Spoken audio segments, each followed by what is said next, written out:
This is Office Hours, where the brightest entrepreneurial minds in business, sports, and entertainment get together to talk about success, failure, and everything in between. Take a deep dive into the mindset it takes to excel as our unbelievable hosts and guests share with you the strategies and tools they've used to dominate their respective fields. On this episode of Office Hours, Danica Patrick, Jimmy Mistry, Sadhguru, Zac Weiner, and Rory Kutaya. How do you decide what it is you're going to be passionate about? Well, I don't think I decide. I think that's the point. I think you find it. Literally anyone could be their own QVC or home shopping network. What's your mindset when you're building a company? If you do not invent misery, you will be happy. I love that. He's approaching business as a spiritual discipline. David Meltzer hosts Office Hours. I'm excited to hear from our next guest, Zac Weiner, the co-founder and president of Overtime. All right, welcome back to Office Hours. Kim, you may look his age, but this kid is young, but he's killing it. Zac Weiner, welcome to Office Hours, my friend. How are you? I'm great. I think, come on, with my beard, I don't look too much like a kid, right? No, but you know what's so interesting is, I'm thinking about what's it like to be a successful entrepreneur. If I was back, I was one when I was in my 20s, but change was slow. And I thought it was fast. And then, the last 10 years have been happening since you started on your pursuit. And then the last 18 months happened. And when I just thought that, change was fast enough, they decided to accelerate it exponentially in dog years. So every month was worth about 7 months. How has the rules, the regulations for high school, college athletes, just the content itself accelerated in the last 18 months for Overtime? From the start of Overtime, 4.5 years ago, this idea of the 16, 17, 18-year-old athlete that's on the precipice of going to the NBA or the NFL has been, a really engaging character and storyline for our now 50 million followers. We've sort of long realized there are some problems within the system for these elite of the elite athletes. There are basketball development issues, particularly in terms of how we see athletes getting to the NBA, sometimes overworked, underprepared, undertrained. There's educational issues where we see 90% of elite high school basketball players changing high schools. And unfortunately, they're doing that to solve problem one of the basketball issue. They're not doing that to solve the education. They're not getting financial literacy, mental health conversation, all the things that you would want the future role models of really not just the NBA, but of our country and in many cases the world to receive. And then, there's an economic empowerment issue where, these athletes are mega famous, sometimes millions of followers, sometimes more famous than their NBA counterparts. People want to watch them play. They want to see them do cool things off the court.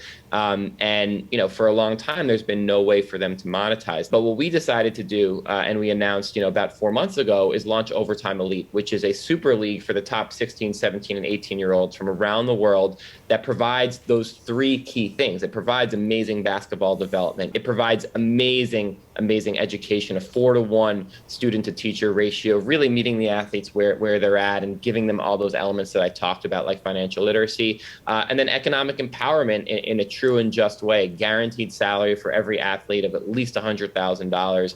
And so we're building that out, and it'll launch in Atlanta in the September-October timeline. That's exciting stuff, Zac. With the news that just came out and how you guys are building out your platform and setting things up, fast forward to Overtime Elite in 5 years. What does that look like? 5 years from now, it will most certainly be, the premier destination for athletes to go if you want to pursue an NBA career. That doesn't mean that, every single athlete that it's the right path, but for the elite of the elite that want to achieve those dreams, I think you will see that. I hope even for athletes that don't join Overtime Elite, that they continue to get better basketball development, better education, and more economic empowerment. Hi, Zac. Great to meet. Congratulations on all of your success. It's truly inspiring. What advice would you give all of the aspiring entrepreneurs that have yet to take the big leap and the big jump that you did?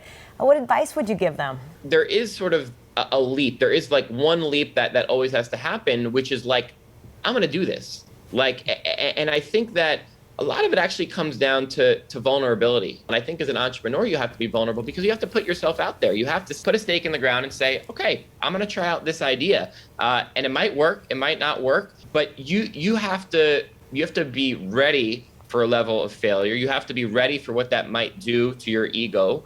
And if you do fail, which you probably will at some point, you have to be ready to iterate. I love that. Just move. Move. Einstein says, just move. The vulnerability piece, I'm really struck by that, Zach. Old mentor of mine years ago said that we connect best through vulnerability, and then I amended that and said we disconnect through certainty. And so all of that is just by way of prefacing a question here. Ego and vulnerability. There's an interesting dynamic in play with those. As part of your model, how are you addressing the need for people to not get wrapped up in their egos so that their identity doesn't become literally a function of what they're doing, and you can keep them connected to who they are? Unfortunately, most people in our society, including young men growing up, they think that vulnerability is a sign of weakness, and they think it's a sign of a lower ego. It has to do with being comfortable with not knowing the answer to something and asking questions.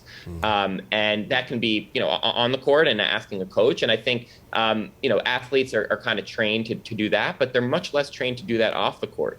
And so we're going to teach them math and science and history and all those sorts of things.